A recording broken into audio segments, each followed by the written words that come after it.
Well, more Doulton period and Royal Albert period of the Colclough brand management Braganza teacup trios that we are showing you in this video.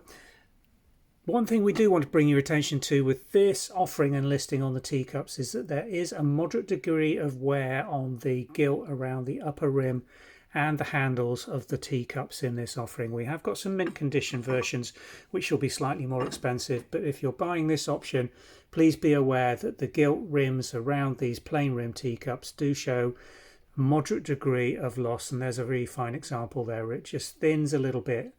Classic wear on the gilt where it's been used over the years.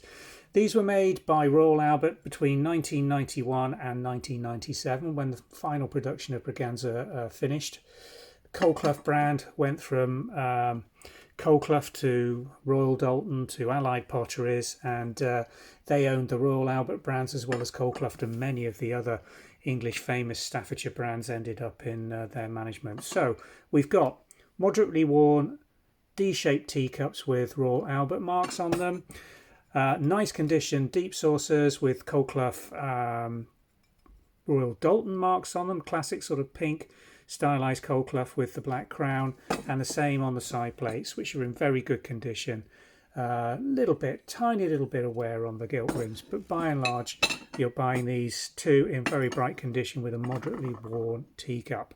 But if they're going into sets that you have been using for some time as replacements, you're probably going to find that there's a moderate degree of wear to the gilt on what you've already got, and these may fit in very, very nicely.